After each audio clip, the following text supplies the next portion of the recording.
네, 안녕하십니까. 네, 저는 고종환 한국자산관리연구원장입니다. 오늘 어느덧 10번째 시간이 되었군요.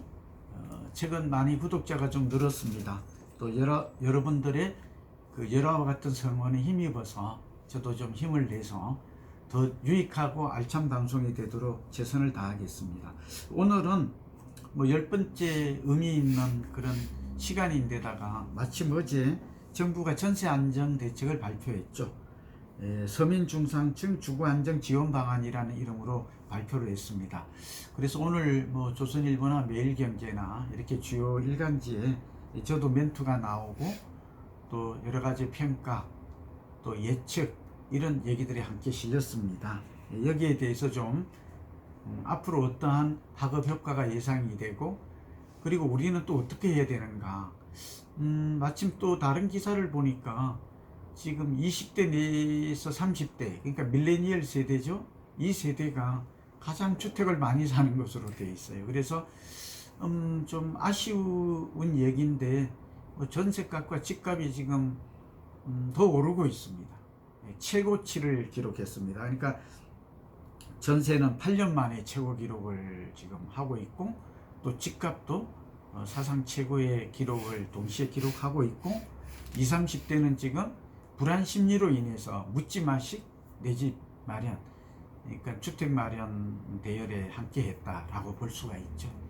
뭐 이거 집을 가진 분들은 집값이 오르니까 좋은 일이다, 웃을 수 있는 일이다라고 생각이 들지만 저는 또 이 연구하고 또 객관적으로 이렇게 보는 입장에서 마냥 즐기고 좋은 그런 흐름만은 아니다 하는 점에서 아쉽습니다. 그리고 무엇보다도 정부가 전세 대책을 내놓았는데 여기에 대한 평가도 좀 냉소적이고 비판이 많습니다.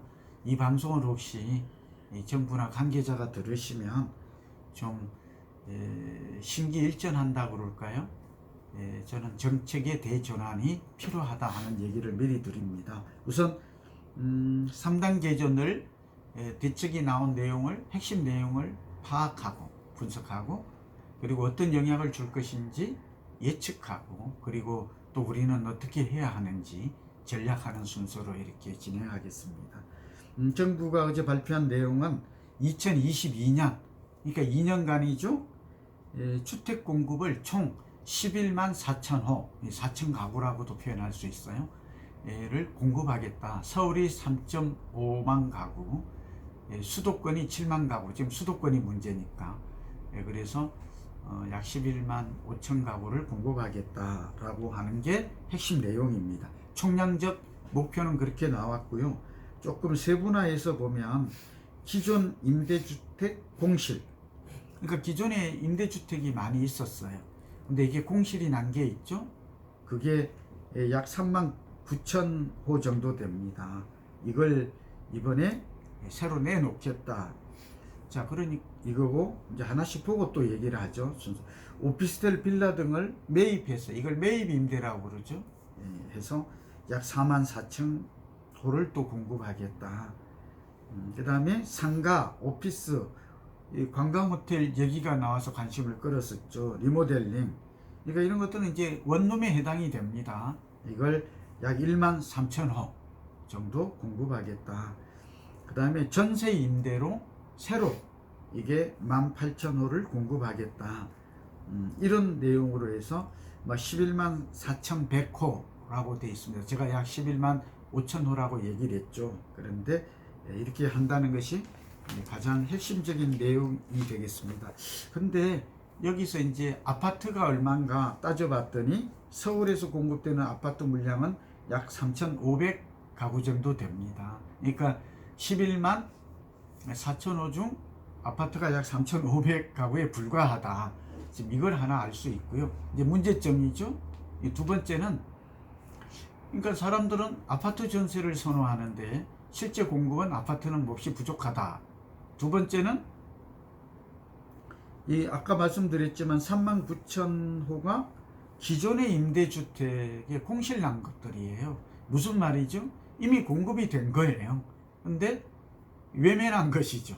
이게 외면한 이유는 주거 입지로서 적합하지 않고 주거 공간, 제가 알기로는 소형이 많아요. 제가 예전에 경기도시공사하고 이럴 때 보니까 너무 그 물량 공급에 치우쳐서 소형으로만 지었거든요. 원룸 1.5룸만. 그러다 보니까 신혼부부나 이런 사람들이 선호하지 않고, 또 하나 주거 불편이죠. 두 번째는 들어왔다가도 오래 거주를 못해요. 아이를 낳으면. 이러다 보니까 뭐 따복주택이니 예전에 했던 이런 것들이 지금 소위 미분양이죠. 공실로 남아있는데 이걸 새로 내놓겠다는 거거든요. 그러면 이 방송 들으시는 여러분의 생각은 어떤 생각이 떠올라요? 미스매치란 단어가 생각이 나죠. 그리고 또 관광 호텔이나 이렇게 오피스텔 이런 것들 또 소형이에요. 근데 지금 20, 30대가 영끌하는 20, 30대는 살고 싶은 게 이게 아니잖아요. 그러니까 아파트 좀 살기 좋고 또 살기 편한 이러한 주거 공간을 원하는데 지금 정부가 정작 내놓은 대책은 알맹이가 없어요. 그리고 재탕이에요. 매입 임대 같은 경우는 지금도 하고 있는데, 세 번째가 문제가 뭐냐, 이 다가구나 이런 낡은 가진 분들이 매도를 안 해요. 왜 매도를 안 할까요? 지금 부동산 경기가 좋기 때문에 집값이 올라가요. 이걸 정부의 시세보다 조금 저렴한 가격에 감정 가격으로 팔까요? 저 같으면 안 팔 것 같아요. 그래서 결국 11만 4천 호 공급이라는 2년간의 목표는 상당히 물량이라든지 목표는 취지가 좋죠. 근데 이 의지대로 실제 공급이 이루어질 것인가는 미지수입니다. 그리고 실제 이 공급이 이루어진다 하더라도 아까 말씀드린 대로 실제 원하는 것과 또 이렇게 공급되는 간의 미스매치로 인해서 얼마나 효과가 있을까, 이런 건 제한적이다, 역부족이다, 실효성은 떨어진다, 이런 얘기가 지금 전문가들의 대부분이 평가하는 내용으로 볼 수 있습니다. 저도 역시 그렇게 생각합니다. 자, 그러면 뭐 어떻게 해야 될까요? 우리는 뭐 시간이 제한되어 있으니까. 그래서 두 가지 결론이 가능합니다. 하나는 어제 나온 1119 대책만으로는 전세 시장을 잡는 데는 한계가 있고 역부족이다. 전세 나는 지속될 것이다, 이렇게 예상이 됩니다. 근데 여기다가 좀 하나 더, 우리가 그전에도 말했습니다만 서울 지역의 아파트 공급 물량이 내년에 절반으로 입주 절벽이 나타난다, 극감이 나타난다는 것은 몹시 우려되는 상황이라고 말씀을 드렸잖아요. 여기까지 이렇게 더하기를 하면 내년에는 정말 지금보다도 더한 전세난은 심화, 전세 대란까지도 나올 수가 있겠구나. 좀 안타깝지만 아쉽게도 이런 얘기를 하지 않을 수 없습니다. 두 번째는 지금 연거를 하는 20, 30대가 이 비율이 지금 한 40%가 넘어가요. 30대가 집 사는 사람의 38%라는 거거든요. 그리고 20대가 약 한 5%를 차지합니다. 그러면 43%가 지금 집 사는 사람들이 이 밀레니얼 세대가 집을 산다라는 것을 알 수 있죠. 이 사람들은 행보가 어떻게 될까요? 지금 그대로 갈 것 같아요. 아쉽죠. 여기다가 과잉 유동성이 있기 때문에 멈추지 않을 것 같고, 그러면 내년에 봄까지 집값은 더 오를 확률이 높아졌고, 새로운 추가 대책, 그러니까 근본 대책이 나오지 않는 한 이제 시장은 정말이지 좀 답답할 만큼 안정세를 기대하기는 좀 어렵다라는 것입니다. 근데 이때 우리가 좀 주의할 게 있어요. 그렇다고 해서 저희 연구원에도 이번 주도 그렇고 다음 주도 계속 유료 상담이 늘어나고 있어요. 상담 내용을 살펴보니까 크게 두 가지예요. 팔겠다는 분은 많지를 않아요. 팔고 새로 갈아타겠다는 분이 많아요. 그리고 또 집을 이미 판 사람 중에 여유 자금으로 다시 부동산에 재투자하겠다, 이 두 가지 유형이 가장 지금 많거든요.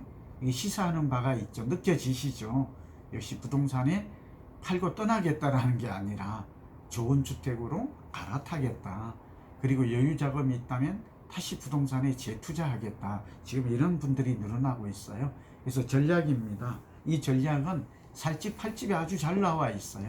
마침 어제 그 조선일보에 보시면 저희 살집 팔집 어플에 대한 출시가 이렇게 신문 기사에 게재되어 있거든요. 신문을 보여드려도 되는데, 그리고 이런 것들이 이제 앞으로 많이 날 것입니다. 홍보 목적이 아니라 여러분들이 지금 돈을 내고 저희 쪽에 뭐 100만 원씩 내고 이렇게 오시잖아요. 30분에 50만 원, 1시간에 100만 원인데 적지 않은 돈이죠. 그런데 월 10,000원으로 만부회에 가입하시면 이제 서울을 비롯한 전국의 7,500개, 약 8,000개 아파트 단지에 주거 가치와 투자 가치를 20개 항목입니다. 이걸 지표를 통해서 빅데이터, 10년 빅데이터 기반에서 인공지능으로 어느 아파트가 앞으로 오를지 내릴지 개별 아파트 단지를 다 낱낱이 분석을 해 놓았어요. 그리고 그 결과물을 투자 가치, 높음, 낮음, 보통, 낮음 이렇게 구분하고 있거든요. 그래서 이걸 다시 보여드리는데, 그래서 구글 스토어에서 아주 쉽게 다운만 받으면 돼요. 살집 탈집 어플리케이션, 앱이라고 그러죠.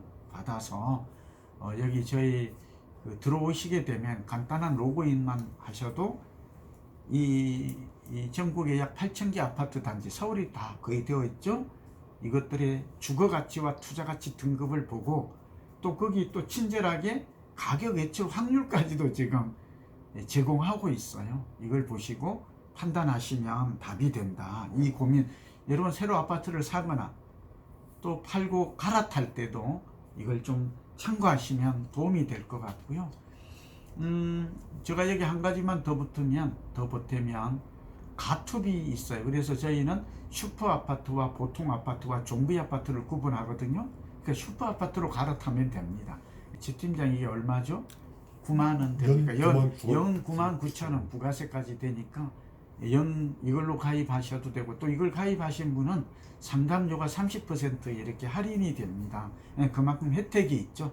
여러분에게 많이 주려고 한 이분들은 그 왜 이렇게 슈퍼 아파트인가, 또 가격 대비 투자 가치가 높은 가투비 아파트인가. 저는 가격이 오른 것은 지금 추격 매수하는 것은 굉장히 위험하다고 봐요. 상투 투자가 될 가능성이 높아서. 그래서 여러분이 거기 가격 대비 투자 가치가 높은 슈퍼 아파트만 고르는 비법이 이게 그 3.3제곱미터당 대지 지분이 가격이 낮은 것을 찾으면 됩니다. 그래서 오늘 좀 정리합니다. 11, 19 대책은 정부가 의지를 가지고 나름대로 준비를 해서 발표했습니다만, 그 발표된 정책의 핵심 내용이 그렇게 시장이 원하는 내용 기대치만큼은 미치지 못하고 좀 부족하고 실망스럽고 전세 안전 대책 근본 해법에는 한계가 있다. 두 번째, 그렇게 되면 결국 연끌하는 무주택, 제가 볼 때는 묻지마 투자식 정도로 상당히 저는 바람직하지 않아요. 그러나 이러한 내 집 마련에 이러한 욕구랄까, 이런 행렬은 멈추지 않을 것 같아요. 계속 좀 집값은 오를 것 같습니다. 그리고 어느 주택이 오를까요? 이제 김포나 이런 지역들이 부산의 해운대, 해수동도 다 지금 투기과열지구 조정지역으로 묶였죠. 근데 옆에 이제 풍선 효과가 나타날 곳이 없어요. 파주마저 올라서. 그래서 이렇게 풍선 효과를 노리기보다는 5년, 10년 후를 내다보고 우리 살집 할집에서 이제 앞으로 장차 오를, 그리고 조금 좀 이 부동산 경기가 꺾이면 내리더라도 5년, 10년 후를 생각한다면, 제가 지금 정부로부터 돈을 4억 원을 기술 개발 자금으로 한 살집 팔집을, 이게 지금 대체 상품이 없거든요. 경쟁 상품이 없어요. 이걸 보시고 뭐 큰 비용이 아니니까 만부에 가입해서 이걸 좀 확인하시고, 또 필요하다면 또 할인을 받고 상담도 오시는 것도 괜찮고, 또 하나는 정부가 추가 대책이 나올 수도 있을 것 같은데, 내년 3월이나 6월 1일 날 양도세 중과 회피 매물이 좀 나올 수도 있거든요. 근데 이때 정부가 재건축도 좀 완화한다든지 아파트 공급을 또 실제로 내리는 이런 정책이 나온다면 또 변곡점이 될 수도 있어요. 그러니까 조금 좀 여유를 가지고 하시든지, 현재는 좀 확실한 어떤 걸 얘기할 수가 없어서 집값이 좀 안정됐으면 저도 정말 좋겠습니다. 저도 1주택자고요. 저도 다주택자 아닌 거거든요. 아마 1주택자 여러분들은 집값이 계속 오르는 것도 마냥 즐길 만한 상황은 아니잖아. 이러다가 폭락하면 이것도 위험한 일인 거거든요. 또 무주택 여러분들은 더 마음이 불안하신 건데, 조금 여유를 가지거나 지금 살집 팔집을 보시고 판단하거나, 현재로 봐서는 그 이상의 뾰족한 해법이 없을 것 같습니다. 갈아타는 것은 괜찮습니다. 왜냐하면 어차피 투자 가치가 낮은 곳에서 높은 곳으로 갈아타는 것은 이 미래를 생각하면 절대 손해날 일이 아닌 거거든요. 그런 분들은 좀 적극적인 자산 교체, 갈아타기의 기회로 활용하시기를 권합니다. 경청해 주셔서 감사합니다. 여러분 고종환 TV 많이 사랑해 주시고 살집 팔집 어플도 많이 애용해 주시기 바랍니다. 감사합니다.